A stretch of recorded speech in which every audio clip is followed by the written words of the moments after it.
So మరి next ఏ వంటకం చేయబోతున్నారు? పులిహోర గోంగూర అండి. పులిహోర గోంగూరకు కావాల్సిన పదార్థాలు ఏంటి? గోంగూర, ఆవాలు, ఎండుమిర్చి, పచ్చిశనగపప్పు, ఉప్పు, కారం, పసుపు, నూనె, వెల్లుల్లిపాయలు, చింతపండు గుజ్జు. సో మరి ముందు ప్రాసెస్ ఎలా స్టార్ట్ చేయాలి?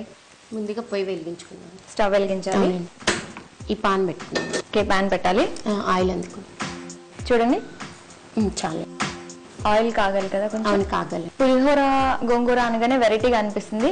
ఇందులో ఏమేమి యూజ్ చేయొచ్చు అంటే చింతపండు, ఉప్పు, కారం అలాంటివి. చింతపండు అయితే పులిహోరకి మెయిన్. అవునండి. కొంతమంది నిమ్మకాయతో కూడా చేస్తూ ఉంటారు కదా, నిమ్మకాయ, నిమ్మ ఉప్పు ఇలా చేస్తారు. మీరు వచ్చేసి ఇప్పుడు పులిహోర రెండు పుల్లగా ఉంటాయి కదా? అవునండి, చింతపండే కదండి. రెండు పుల్లగా ఉంటే మరి టేస్ట్ బాగా పుల్లగా ఉంటదేమో? ఏం పుల్లగా ఉండదండి, గోంగూర సరిపడ వేస్తాం కదా. గోంగూర సరిపడ వేస్తాం.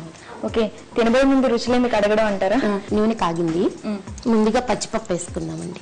పచ్చిశనగపప్పు. పచ్చెనగపప్పు వేశారు. నెక్స్ట్ ఏంటి? ఆవాలండి 2 స్పూన్లు అన్ని వేయాలి. 2 స్పూన్లు ఆవాలు.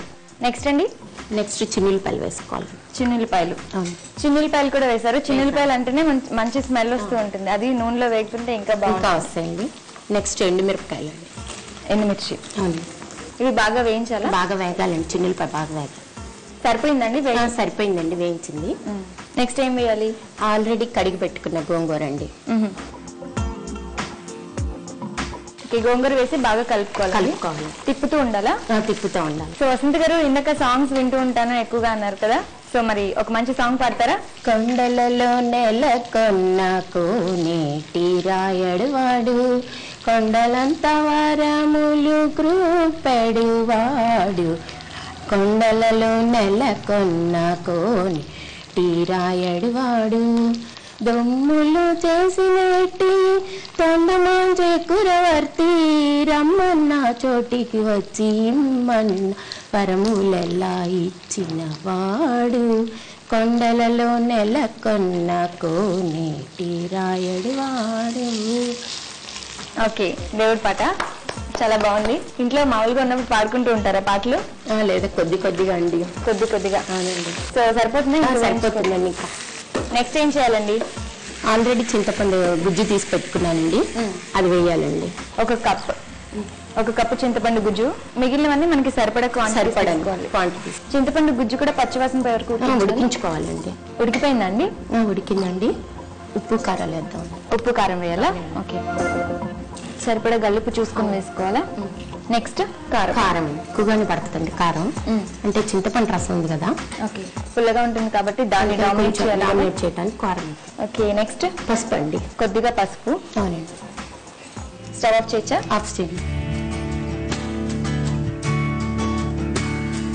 పులిహోర గోంగూర రెడీ అయిపోయిందండి.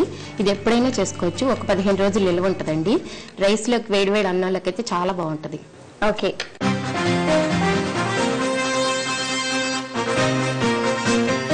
పులిహోర గోంగూర తయారు చేయడానికి కావలసిన పదార్థాలు, తయారు చేసే విధానం మరొకసారి చూద్దాం. గోంగూర, చింతపండు గుజ్జు, వెల్లుల్లి, ఆవాలు, నూనె, ఉప్పు, ఎండుమిర్చి, పసుపు, కారం, పచ్చిశనగపప్పు. పులిహోర గోంగూర తయారు చేసే విధానం: ముందుగా స్టవ్ వెలిగించి పాన్ పెట్టి 4 నుంచి 5 టేబుల్ స్పూన్స్ ఆయిల్ వేసి అది కాగాక ముందుగా పచ్చిశనగపప్పు, ఆవాలు, వెల్లుల్లిపాయలు, ఎండుమిర్చి వేసి పోపు వేగిన తర్వాత శుభ్రం చేసిన గోంగూర వేసుకోవాలి. అది మగ్గిన తర్వాత 1 కప్పు చింతపండు గుజ్జు వేసి పచ్చివాసన పోయేంత వరకు ఉడికించాలి. తర్వాత తగినంత ఉప్పు, 1 టేబుల్ స్పూన్ కారం, పసుపు వేసుకొని బాగా కలుపుకోవాలి. అది బాగా గుజ్జుగా తయారైన తర్వాత సర్వింగ్ బౌల్ లోకి తీసుకుని సర్వ్ చేసుకోవడమే. అంతే, ఎంతో నోరూరించే పుల్లగా ఉన్న పులిహోర గోంగూర టేస్ట్ చేయడానికి రెడీ.